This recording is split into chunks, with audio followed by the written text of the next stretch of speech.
ഒരു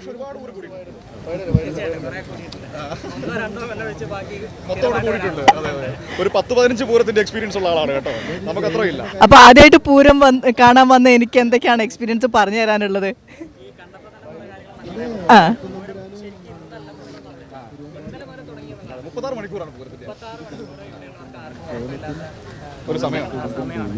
അത് ഇന്നലെ നെയ്തലക്കാവ്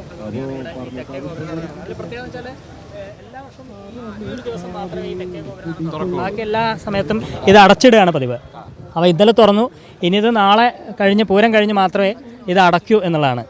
അപ്പോൾ കുറേ സമയം നീണ്ടു നിൽക്കുന്ന ഒരു പൂരമാണ്. വലിയ കാഴ്ചകൾ ഇനി വരാനിരിക്കുന്നേ ഉള്ളൂ. കാണാൻ പോകുന്ന പൂരം എന്നൊക്കെ നമ്മൾ പറയില്ലേ, അപ്പോൾ അത് ഇനി വരാനിരിക്കുന്നേ ഉള്ളൂ.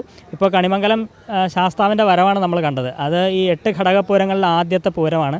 ഇനി ഇതിന് പുറകെ ലാലൂര്, കാരമുക്ക് ഭഗവതി, പനമുക്കമ്പള്ളി, അങ്ങനെ നിരവധി ഘടകപൂരങ്ങൾ ഇവിടേക്ക് വരും. അതൊരു 11:30 വരെ ആ ചടങ്ങാണ് ഇവിടെ നടക്കാൻ പോകുന്നത്. അതിനുശേഷമാണ് ഈ പ്രശസ്തമായ മടത്തിൽ വരവ് പഞ്ചവാദ്യം എന്ന് പറയുന്നത്. മടത്തിൽ വരവ് പഞ്ചവാദ്യം തിരുവമ്പാടിയുടെയാണ്. മടത്തിൽ വരവ് ഓരോ 2 വിഭാഗമാണല്ലോ, തിരുവമ്പാടി, പാറമേക്കാവ്. 2 കൂട്ടർക്കും അവരുടേതായ ഒരുപാട് കാഴ്ചകൾ സമ്മാനിക്കാൻ എല്ലാ വർഷവും ഈ പൂരത്തിനുണ്ട്.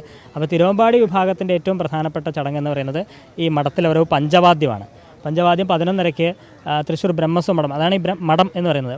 ബ്രഹ്മസ്വം മഠത്തിൽ നിന്നാണ് ഇങ്ങനെ ആനകളുടെ അകമ്പടിയോടെ അവിടെ നിന്ന് സർവാഭരണ വിഭൂഷിതമായിട്ട് ആനകളെയൊക്കെ അലങ്കരിച്ചുകൊണ്ട് അവിടെ നിന്ന് വലിയൊരു വരവാണ്. കോങ്ങാട് മധു അദ്ദേഹത്തിൻ്റെ നേതൃത്വത്തിലാണ് ഇത്തവണയും പഞ്ചവാദ്യം, അദ്ദേഹമാണ് ഇതിന് പ്രമാണം വഹിക്കുന്നത്. അദ്ദേഹത്തിൻ്റെ നേതൃത്വത്തിൽ മഠത്തിൽ വരവെന്ന് 11:30 ആരംഭിക്കും. എന്നിട്ട് ഈ റൗണ്ടിലേക്ക് കയറുമ്പോൾ ആദ്യം 3 ആനകളായിട്ടാണ് വരിക. ഈ റൗണ്ടിലെത്തുമ്പോൾ അത് 7 ആനകളാവും. പിന്നീട് റൗണ്ടിനകത്തേക്ക് കയറുമ്പോൾ 15 ആനകളാവും. അവിടെ വെച്ച് ഈ പഞ്ചവാദ്യം അവസാനിക്കുകയാണ്. പിന്നെ പാണ്ടിമേളം തുടങ്ങുകയാണ്. അങ്ങനെ പാണ്ടിമേളം ഈ ശ്രീമൂലസ്ഥാനത്ത് കൊട്ടി അവസാനിക്കും. അതാണ് ഈ രാവിലത്തെ തിരുവമ്പാടിയുടെ പ്രധാനപ്പെട്ട ചടങ്ങെന്ന് പറയുന്നത്. അവിടെ കൊട്ടി അവസാനിക്കുന്നതോടെ തന്നെ തൊട്ടപ്പുറത്ത് തുടങ്ങുകയാണ് പാറമേക്കാവിൻ്റെ. അതാണ് അതിൻ്റെ ഒരു പ്രത്യേകത. പാറമേക്കാവ് മേളം 12 മണിയോടെ തുടങ്ങും. കിഴക്കൂട്ട് അനിയന്മാരാണ് അവിടെ വർഷങ്ങളായി പെരുവനം കുട്ടന്മാരാരെന്ന് നമുക്കറിയാം. അതെ, അപ്പോൾ ഇത്തവണ കഴിഞ്ഞ തവണ മുതൽ അദ്ദേഹമാണ് കിഴക്കൂട്ട് അനിയന്മാരാരുടെ നേതൃത്വത്തിൽ പാണ്ടിമേളം അവിടെ തുടങ്ങും. പാറമേക്കാവിൻ്റെ അത് പിന്നീട് അകത്തേക്ക് പ്രവേശിക്കും. അതിനുശേഷം വളരെ പ്രശസ്തമായ ഇലഞ്ഞിത്തറമേളം, അത് ഉച്ചയ്ക്ക് 2:30 ഇലഞ്ഞിത്തറമേളം തുടങ്ങുക. ആ 2:30 മുതൽ വൈകിട്ട് 5 മണി വരെ. അതിലൊരു വിനിഷ പ്രത്യേകത എന്ന് പറയുന്നത്, നമ്മൾ അതിൻ്റെ അകത്ത് കയറിയാലാണ് അതിൻ്റെ ഒരു പ്രത്യേകത അറിയാം. കൊടും ചൂടായിരിക്കും. ഈ മെയ് മാസമാണല്ലോ, ഇപ്പോൾ തന്നെ രാവിലെ തന്നെ സൂര്യൻ വരാൻ തുടങ്ങി, നമ്മൾ വിയർക്കാൻ തുടങ്ങി. പക്ഷേ ആ സമയത്ത് ആ ഒരു 2-2:30 മണിക്കൂർ നട്ടുച്ച സമയമാണെന്ന് ഓർക്കണം. 2:30 മുതൽ 5 മണി വരെയുള്ള സമയം എത്ര വെയിലാണെങ്കിലും അതൊന്നും ആലോചിക്കാതെ ആളുകൾ മുകളിലേക്ക് കൈ ഉയർത്തി താളമിടുകയാണ്. ആ 3 മണിക്കൂർ താളമേളത്തിൽ അലിയും. താളത്തിൻ്റെ ലഹരിയിലാണ് പിന്നെ ആളുകളെല്ലാം, ഈ തൃശ്ശൂർക്കാരും എല്ലാവരും. വലിയ വൻ തിരക്ക്. ഇപ്പം നമ്മൾ കാണുന്ന പോലെയൊന്നുമില്ല. ആ സമയത്ത് ഇത് കൂടെയൊക്കെ നിറയെ ആളുകളും 2:30 മുതൽ 5 മണി വരെയുള്ള സമയം വലിയ താളമേളത്തിൻ്റെ ലഹരിയിലേക്ക് പോകും. അതിനുശേഷം അത് അവസാനിച്ചാൽ പിന്നൊരു കാഴ്ച, പിന്നെ ഈ കാണുന്ന നമ്മൾ ഈ തെക്കേ ഗോപുരമുണ്ട്. ഇവിടെ നിന്നാണ് ആനകൾ ഓരോന്നോരോന്നായി പുറത്തേക്ക് ഇറങ്ങുക. 30 ആനകൾ ഇപ്പുറവും അപ്പുറമായിട്ട് അണിനിരക്കും. ആദ്യത്തെ 15 ആനകൾ ഈ പാറമേക്കാവിൻ്റെ ആനകൾ നേരെ ഇറങ്ങി നടന്ന് ആ കാണുന്ന ദൂരെ അവിടെ പോയി ഇങ്ങോട്ട് അഭിമുഖമായി നിൽക്കും. രണ്ടാമത് തിരുവമ്പാടി വിഭാഗവും നിൽക്കും. പിന്നെയാണ് പ്രശസ്തമായ കുടമാറ്റം. അതൊരു വലിയ കാഴ്ച തന്നെയാണ്. അത് എന്തൊക്കെയാണ് ഇത്തവണത്തെ സർപ്രൈസ് ഒന്നും അത് പുറത്ത് പറയില്ല. ഈ കുടമാറ്റം എന്ന് പറയുമ്പോൾ 1 വർഷം നീണ്ട അധ്വാനമാണത്. ഇത്തവണ ഇപ്പോൾ കഴിഞ്ഞ വർഷം കുടമാറ്റം കഴിഞ്ഞ് പിറ്റേന്നാൾ മുതൽ അടുത്ത വർഷത്തേക്ക് എന്തൊക്കെ കുട നിർമ്മിക്കണം എന്നുള്ള കാര്യം അന്ന് മുതൽ അവർ പ്ലാൻ ചെയ്യാണ്. അങ്ങനെ അവർ ആ കാഴ്ചക്കാർ അല്ലെങ്കിൽ ഈ കാണികൾക്ക് സർപ്രൈസായി ഒരുക്കി വെച്ച കുടകൾ എന്തൊക്കെയാണ് എന്നുള്ളത് ഇന്ന് വൈകിട്ടാണ് അറിയാൻ പോകുന്നത്. ആ കുടമാറ്റം വൈകിട്ട് 5:30 തുടങ്ങും. ഒരു 7 മണി 7:15 വരെ കുടമാറ്റമാണ്. ആദ്യ ഘട്ടങ്ങളിലൊക്കെ ചെറിയ ചെറിയ കുടകളൊക്കെ ആയിരിക്കും. അവസാന ഘട്ടത്തിലേക്ക് എത്തുമ്പോഴൊക്കെയാണ് അവർ ഒളിപ്പിച്ച് വെച്ച സർപ്രൈസുകളൊക്കെ വരിക.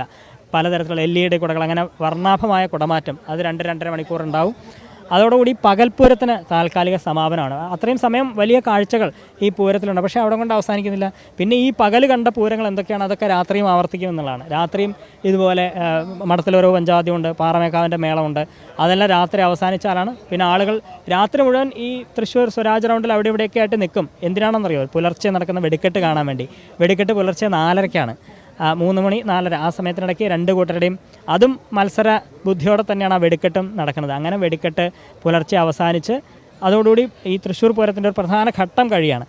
നാളെ പകൽപ്പൂരമാണ്. പകൽപ്പൂരം എന്ന് പറയുന്നത് യഥാർത്ഥത്തിൽ തൃശ്ശൂർക്കാർക്ക് വേണ്ടിയിട്ടുള്ള പൂരം എന്നാണ് അറിയപ്പെടുന്നത്. കാരണം ഇന്നത്തെ ദിവസം ഈ തൃശ്ശൂർക്കാർക്ക് വേണ്ടി മാത്രമല്ല, നമ്മൾ കാണുന്നുണ്ട് വിദേശികളടക്കം വരുന്നുണ്ട്. അവർക്ക് കാണാനൊക്കെ ആയിട്ട് ഇപ്പോൾ പവലിയനൊക്കെ ഇത്തവണ ഒരുക്കിയിട്ടുണ്ട്.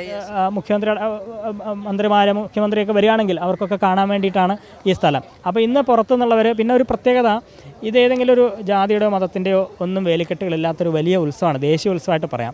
എല്ലാ നാനാജാതി മതസ്ഥർ, ജാതി മത വ്യത്യാസമില്ലാതെ, വർണ്ണലിംഗ ഭേദമില്ലാതെ എല്ലാവരും ഒത്തുകൂടുന്ന ഒരു ദിവസം കൂടിയാണ് ഇന്ന്. അപ്പോൾ അതെല്ലാം ഇന്ന് പുലർച്ചെ നാളെ 4 മണി വെടിക്കെട്ടോടുകൂടി അവസാനിച്ച് നാളെ പകൽപ്പൂരമാണ്. ആ പകൽപ്പൂരം തൃശ്ശൂർക്കാർക്ക് വേണ്ടിയുള്ള പൂരം എന്നാണ് പറയുക. അപ്പോഴും ഈ 2 വിഭാഗമുണ്ട്. പാറമേക്കാവും തിരുവമ്പാടി വിഭാഗത്തിൻ്റെ 2 ഭാഗത്തിനായിട്ട് എഴുന്നള്ളിപ്പ് വന്ന് ഇന്നിപ്പോൾ തെക്കേ ഗോപുര നട കേന്ദ്രീകരിച്ചാണ് നടക്കുന്നതെങ്കിൽ നാളെ തൊട്ടപ്പുറത്ത് പടിഞ്ഞാറ് നട, അതാണ് ശ്രീമൂലസ്ഥാനം എന്ന് പറയുക, അവിടെ കേന്ദ്രീകരിച്ചാണ് ഈ 2 പൂരങ്ങളും നടക്കുക.